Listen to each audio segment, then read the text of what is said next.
Hello, good day everyone, how's it going? I'm Sean David, thanks for tuning in. I hope you're ready for some more old school basketball.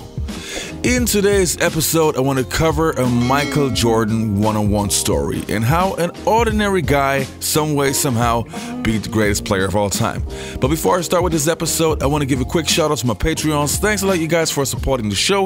It's really appreciated. Also, if you want to hear some exclusive podcasts with me and former NBA players, please check out the Basketball Time Machine podcast. You will find it on iTunes and on Spotify. And I would say, let's get right into today's episode.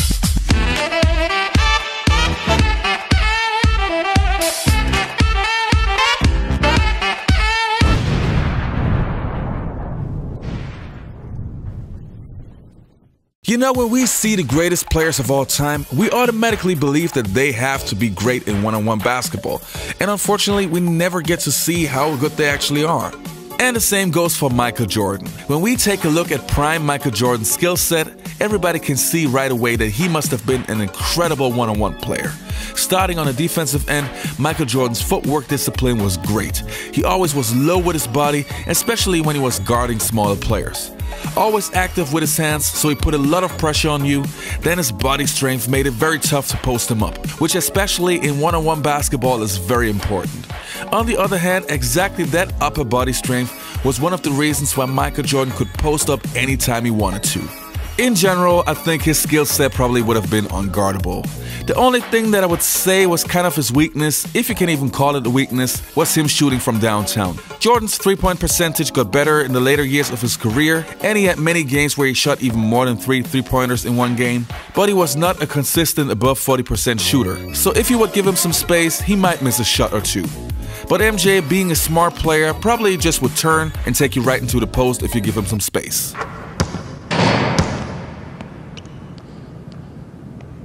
Nice shot. Let's see what you can do now. Let's go, man. Don't smile, kid. How much you want? All day. Oh, gotta stay down on that. I got that. You got what? That's a youngster for you. Just when you thought it was safe to come outside. Bet you won't score again. I won't score again? How you like that, Rainbow? We're not done. Excuse me.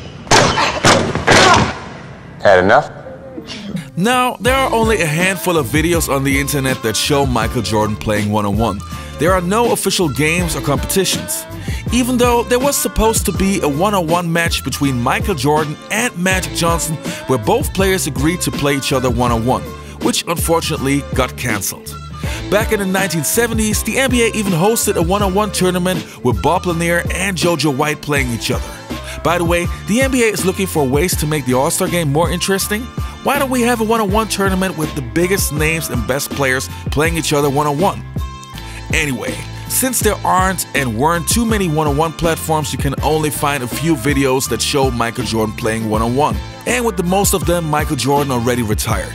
But then I came across one video that showed a guy named John Rogers play Michael Jordan one-on-one in an event that was called the Michael Jordan Senior Flight School. Wait a minute, what is the Michael Jordan Senior Flight School? I never even heard of it. The Michael Jordan Senior Flight School was a fantasy basketball camp that was running for 13 years. It was targeted at basketball lovers that were above 34 years old. It didn't matter if you had any pro experience or if you just played varsity basketball back in the days. The camp was held in a Mirage Resort Casino in Las Vegas and did cost about $15,000. You know, there are many basketball camps all over the world, but what made this camp stand out was that not only it was for adults, but the coaching staff was unbelievable. I came across a picture that showed who already worked there, and believe me, for every old school fan, this must have been heaven. From Dean Smith to Lenny Wilkins and Chuck Daly, this camp had some of the greatest coaches of all time. But not only the coaches were incredible, also the guest stars. You had NBA legends like Scottie Pippen, Charles Barkley, and Bill Walton coming by every once in a while. Believe me, when I found out about the Michael Jordan Senior Flight Camp and that it's not being held for so many years anymore, I was super mad. But in general, I gotta say it's a great idea to have such a camp for adults. Now, when the camp is called the Michael Jordan Senior Camp, you would hope that Jordan at least would stop by once. But apparently, MJ was there every day at camp, not only showing you his moves, giving you advice, telling stories, but basically giving you everything you can wish for as a fan. But it doesn't end there. Apparently, MJ also would play the campers one-on-one, and not just one camper, many. And this is exactly where this John Rogers guy comes in. The title of the video already tells you that John Rogers was an ordinary man, so he was no NBA professional whatsoever. However, he did play college basketball. John Washington Rogers was born on the 31st of March in 1958 and attended the University of Princeton. Now, if you know Princeton basketball, then you know that they are known for the Princeton offense, an offense that is maximizing the offensive abilities of their players, and invented by legendary coach Pete Carroll. In 3 years, Rogers would have a pretty much under-the-radar career, averaging only 3.5 points per game. And according to his head coach, Rogers was a great one-on-one player, but was lacking the skills and other attributes of the game. When it came to passing, his coach always had very harsh words for Rogers. Coach Carroll used to always say I was a good one-on-one player. Said because you don't have to pass when you're playing one-on-one.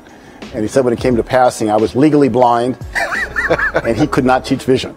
So Rogers attended the Michael Jordan Senior Flight Camp, and MJ was challenging the campers to a one-on-one game up to 3. MJ, wearing some proper basketball gear, would simply dominate his competition. In order to save some energy, Jordan sometimes would let the camper score and then go all in for the last minute just to win the game. Between the matches, Jordan would not rest too long before he would play the next camper. Up until that point, Jordan was going for 7 years without a loss, and at first it looked like this would not change for a while. Then Jordan would face John Rogers, who at that time was 45 years old, so 5 years older than MJ. Jordan already had played 20 campers that day, but was confident that he also would win this one. But Rogers, believing in his one-on-one skills, wanted to be the first guy who ever beat Michael Jordan. Don't be mad at me, I'm just too good for you. Well, y'all think I had this camp just so y'all could beat me? Oh!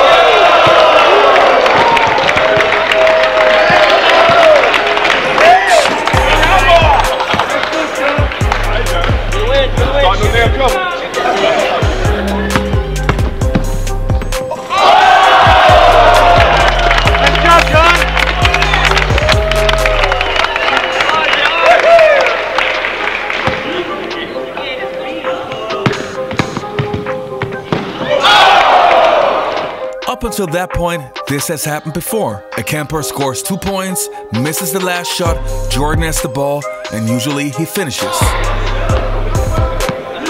Hey, body! I like that, John. Adidas. Oh, wow, I just noticed that.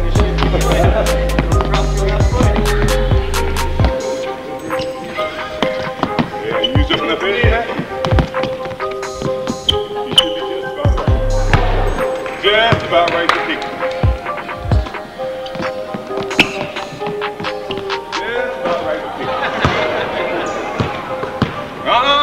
We go to 3. You know. Oh, I had you. Oh, I had you again. Then all of a sudden something out of the ordinary happens. Michael Jordan misses a shot. With the score of 2-2, Rogers now has a chance to win the game. There we go, kid. You can drive, though. I knew that too.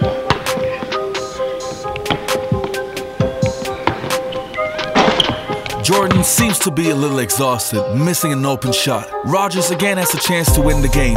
Jordan trash talks him, putting a lot of pressure on Rogers. Whatever.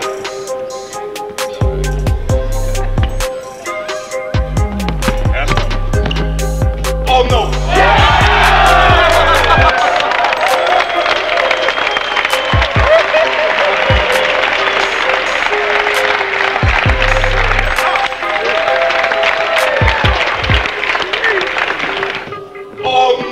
Oh yes, it just happened. After 7 years without a single loss, finally one man has beaten the GOAT in a one-on-one match at his camp.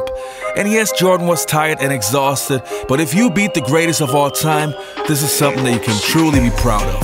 And so I think I was fortunate. The day that I played him, he'd played about 20 campers that day already. Okay. He was undefeated, so he was a combination of tired and overconfident. And with it being a short game, I was able to surprise him. All right, you guys, that's it for today's episode. Just one more thing. For next week, I want to cover a Magic Johnson or a Grant Hill story, so you guys can decide. Please post it underneath the videos which one you want to see more. And I guess I'll see you next time. Peace. I'm out.